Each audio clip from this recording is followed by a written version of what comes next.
एक समय की बात है। एक राज्य में एक प्रतापी राजा राज करता था। एक दिन उसके दरबार में एक विदेशी आगंतुक आया और उसने राजा को एक सुंदर पत्थर उपहार स्वरूप प्रदान किया। राजा वह पत्थर देख बहुत प्रसन्न हुआ। उसने उस पत्थर से भगवान विष्णु की प्रतिमा का निर्माण कर उसे राज्य के मंदिर में स्थापित करने का निर्णय लिया और प्रतिमा निर्माण का कार्य राज्य के महामंत्री को सौंप दिया। महामंत्री गांव के सर्वश्रेष्ठ मूर्तिकार के पास गया और उसे वह पत्थर देते हुए बोला, महाराज मंदिर में भगवान विष्णु की प्रतिमा स्थापित करना चाहते हैं। 7 दिवस के भीतर इस पत्थर से भगवान विष्णु की प्रतिमा तैयार कर राजमहल पहुंचा देना। इसके लिए तुम्हें 50 स्वर्ण मुद्राएं दी जाएंगी। 50 स्वर्ण मुद्राओं की बात सुनकर मूर्तिकार खुश हो गया और महामंत्री के जाने के उपरांत प्रतिमा का निर्माण कार्य प्रारंभ करने के उद्देश्य से अपने औजार निकाल लिए।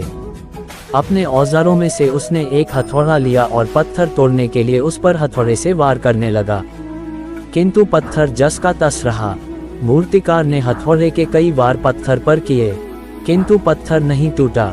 50 बार प्रयास करने के उपरांत मूर्तिकार ने अंतिम बार प्रयास करने के उद्देश्य से हथौड़ा उठाया, किंतु ये सोचकर हथौड़े पर प्रहार करने के पूर्व ही उसने हाथ खींच लिया कि जब 50 बार वार करने से पत्थर नहीं टूटा तो अब क्या टूटेगा। वह पत्थर लेकर वापस महामंत्री के पास गया और उसे यह कह वापस कर आया कि इस पत्थर को तोड़ना नामुमकिन है, इसलिए इससे भगवान विष्णु की प्रतिमा नहीं बन सकती।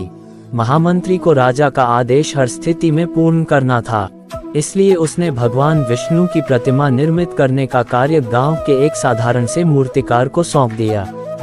पत्थर लेकर मूर्तिकार ने महामंत्री के सामने ही उस पर हथौड़े से प्रहार किया और वह पत्थर एक बार में ही टूट गया।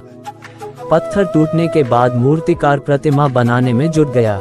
इधर महामंत्री सोचने लगा कि काश पहले मूर्तिकार ने एक अंतिम प्रयास और किया होता तो सफल हो गया होता और 50 स्वर्ण मुद्राओं का हकदार बनता।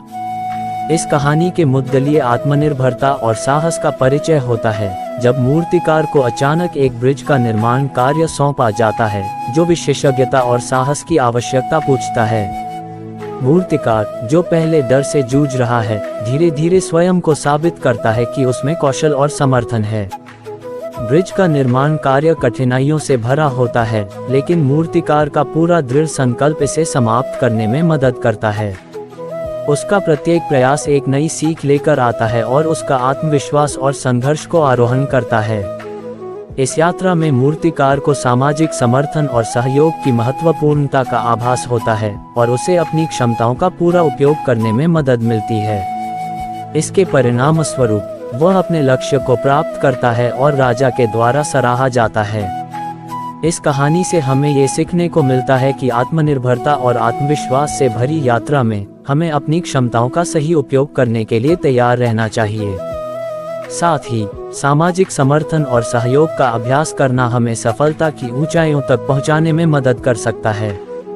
ये कहानी हमें बताती है कि जीवन की हर कठिनाई को हमें साहपूर्वक निभाना चाहिए और अपनी मेहनत और आत्मविश्वास से हम किसी भी स्थिति को परिस्थिति में बदल सकते।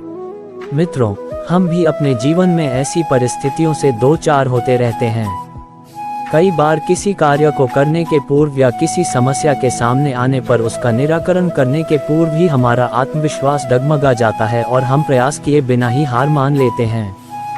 कई बार हम 1-2 प्रयास में असफलता मिलने पर आगे प्रयास करना छोड़ देते हैं, जबकि हो सकता है कि कुछ प्रयास और करने पर कार्य पूर्ण हो जाता या समस्या का समाधान हो जाता।